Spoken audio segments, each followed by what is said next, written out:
Hey guys, and welcome back. This is Serge with another daily grind. So today we're gonna talk about Pathfinder, a game that I really enjoy and a game that you guys may have heard about if you're in the geek community. One of the coolest things I really like to talk about Pathfinder is the fact that you can roleplay simply as whatever you like. Now, if you're not familiar with the game is essentially a D20 system tabletop roleplay game similar to Dungeons and Dragons. In fact, it's based on pretty much in the same universe as Dungeons and Dragons with some small plot differences. One of the biggest plot differences is that the universe is a multiverse rather than a multi-planar existence.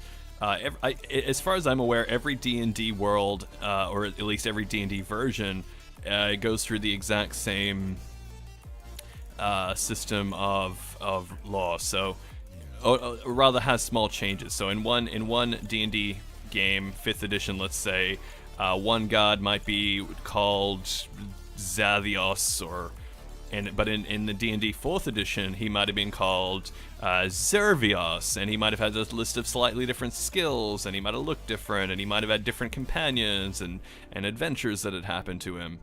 But long story short, at the end of the day, most of the law was pretty strict because it is made by, I think, Wizards of the Coast, and it was kept pretty much streamlined for the most of it.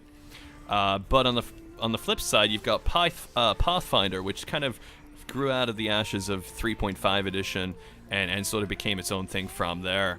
And Pathfinder has a very beautiful selection of worlds, not just the standard one that you grow up on and play in. And I'm going to be a wee bit of a dick right here, and we're going to just... Yeah, that was terrible. I'm a dick, and that's gonna go a little bit further to explain some of the rest of this video. So, some of you guys might remember from one of my earlier videos, I was talking about a character that I was playing and not having a lot of fun doing so, as that character was a little bit out of the normal for me.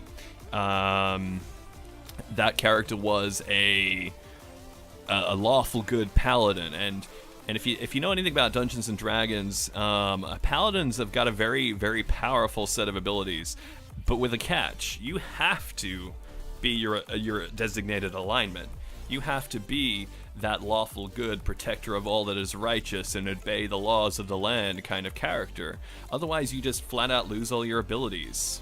Whereas other characters, say like a sorcerer can be a good guy, a sorcerer can be a bad guy. It doesn't matter what a sorcerer does, a sorcerer still maintains their innate magical abilities. And that's not the guy I'm meant to be killing. Is it? No, he's here somewhere. I'm just gonna wait for him to spawn. There he is. So yeah, no, that was, I mean, it was a lot of fun playing it, but at the end of the day, when you play a character for long enough, you end up getting a little bit bored of having to do the same thing every session when you're trying to just be the way you want to be.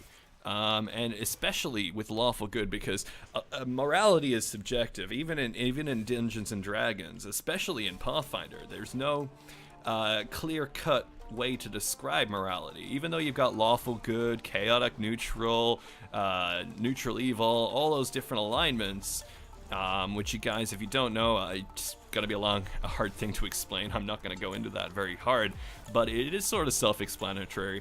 If you're lawful good, you have to do good things while obeying the law.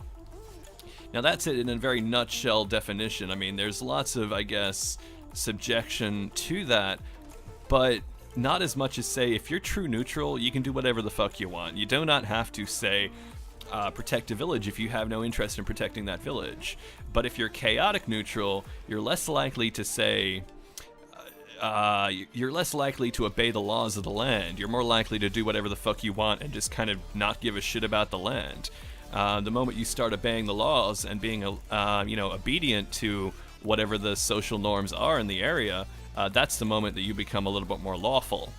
So when you have a character that's lawful good, that means not only have to do everything good natured and good and righteous that you would consider righteous, you've also got to do all the things that everyone else would consider righteous. So you can't be just like, yeah, I'm good, but killing him was technically a good thing. No, you gotta love every life, and you've got to treat everyone like they're good. And honestly, guys, that is honestly the best morality to be in real life, and it's something that I strive to be in real life.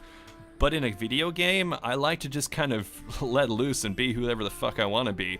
And honestly, that's just not gonna happen in Pathfinder, because it's just not how I like to play. So to give you guys a little bit of a reasoning behind this, and I guess the final straw that broke that dragon's back, is that I've really got no patience anymore trying to play a good character, because last session that we played, we were searching an abandoned tavern, I believe it was, and we were in a town that had been besieged by, I think, some sort of like giant or enormous earth elemental or something, and all the survivors had fled, and the town was just a ghost town being pillaged by goblins. And so, pretty standard stuff for a Dungeons and Dragons campaign. But we got to the end of this hallway and we found a boarded up room that my character was strong enough just to knock the door down. And I did roll a natural 20, so it kind of just, without any effort, just fell over without me having to do the extraordinary locking mechanism. But yeah, inside the room was a lot of really nice stuff, a lot of really nice gear and armor and weapons and scrolls and potions and just a lot of fat loot. Unfortunately, my character saw this, me personally as a player, I'm like, fucking hey, this is a nice lot of loot. Look at all these gold pieces, look at all these unrefined bars. I bet there's some really nice weapons in here. But my character, see, there's where the pin is pulled. My character has to play lawful good, and right now we're pillaging a town. If I take all this stuff, I'm just a petty criminal taking what was someone else's. We don't even know if there are survivors who still currently own this stuff. So I'm torn. I have to walk out of the room, and I know that the other characters in my group aren't really going to hesitate from stealing, which means that's going to conflict with my character's interests. So I just kind of don't say anything to the rest of the party. I'm just like, oh yeah, there's just another empty room there, guys. Obviously, they find out what's in the room, and I have to sit idly by while they pretty much just steal everything from inside this room. And, technically I lose points there because I'm not obeying the law. I'm not trying to uphold the justice. That is, don't steal shit from other people. So I gotta play really carefully, because the little things that I do end up costing me immorality, and if I get anywhere close to being away from lawful good, just even in one step difference, I'm instantly considered to be no longer a lawful good paladin, and thus I lose all my paladin abilities. So let me just give you an example of the difference between lawful good and lawful evil. Now, lawful evil has the ability to do good things, so long as they can justify to themselves how this good thing will inevitably help them in their evil endeavors. And evil is really subjective. I mean, greed is evil, technically.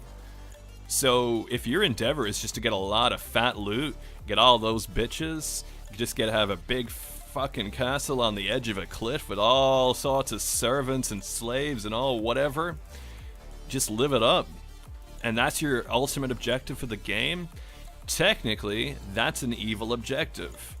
It's more neutral in my opinion, because you don't seem to hurt others. It's how you get that stuff that changes whether it's be evil or neutral. Now, if getting that stuff means that you have to step on others, and you're okay with that, or at least your character's okay with that, then that makes you a evil character. Now, the next thing is, are you lawful, or are you chaotic? Chaotic means you're just gonna set fire to anything, watch the world burn, and laugh, and just steal all the loot while you're doing it. Now, lawful evil is a lot more manipulative. They're the ones that set and play events and mastermind the absolute, chessboard that is life, to an endeavor that means that by sacrificing their friends and families and just innocent people around them, they end up being the masters of their own world. That sounds awful. Absolutely disgusting as if that was a real life way to live. But as a character, that's a lot of fun, you know? We love characters like this. We love Magneto from X-Men because he's manipulating stuff behind the scenes, stepping on people so that his agenda, which in his mind is good, is ultimately evil for the actions that he takes. We love characters like the Sith Lords in the Star Wars universe for this exact reason. A lot of them just want power and glory, and they're not just going out there cutting people down. They're out there manipulating and suggesting and making things happen by putting people into situations that could get them killed or could get other people killed, or compromising secrets and all sorts of nasty things. So now that I've justified the intricacy of lawful evil, there's a lot more ways you can play that than lawful good. Now, if you're a player of Dungeons & Dragons and D&D and all that kind of stuff, let me know in the comments below if you think I'm wrong, because if you can think of a better way for me to play a lawful good character that's a little bit more enjoyable than the way I've sort of done already, please let me know, because I'd really like to give it a solid try. I've done 3 sessions so far, and I'm just not enjoying it, guys. So, ultimately, this is what's happened. I'm going to create a new path for my character, and his name is going to be Gareth. His name currently is Gareth. So instead of being a oh geez, I've just realized I'm getting pretty close to the end of this time. So anyway, long story short, what I was planning to do is I'm going to have a change of heart almost, but not in the way you might think. Instead, what's going to happen is I'm gonna make use of the different abilities that an anti-paladin has, and a bunch of different in-game situations and events that will justify my turning from good to evil, because that's ultimately what I'm about to do. I'm gonna take my Gareth mythos, who's currently he's a champion of justice and all that is good, and a rider of a great golden dragon who also embodies all that is good and lawful, to being the right hand of the Dark Lord of Hell and being an absolute bastard and tyrant behind closed doors. But at face value, he's the most charming and amazing man you've ever met, and you'll do anything for him, but you don't know why. You just feel compelled to kill your best friend while you're in his presence. So, to give you guys a bit of an idea of the character that I want to play, yeah, it should be pretty exciting. I haven't actually technically played a character this way before. Most of my characters have either had brute strength, a lot of stats, or just have been really quirky and interesting. Like, one of my characters was a goo person who was a slime, completely blind as a bat, but could sense everything around it. And another character I had was a drunken monk, an absolute master of self-defense, and could do some tremendous, physical damage if you just let your defenses down for the slightest second. But was a drunkard and was constantly drunk and annoying, and he had the stupidest name, and that was a lot of fun. But that's sort of what I wanted to do. So I don't know, guys, if you enjoyed this video, I mean, I'd love to talk more about Pathfinder. Not necessarily always on the daily grind, because the daily grind is just going to be the daily grind. I'll talk about all sorts of stuff.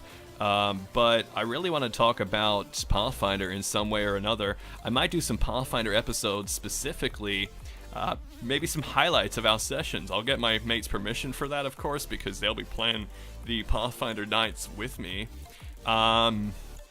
But yeah, it'll just be really cool to see your guys' opinion of all of this, because I'd like to know what you guys like and what you guys have seen, whether you've played Dungeons & Dragons, whether you've heard about it through the grapevine.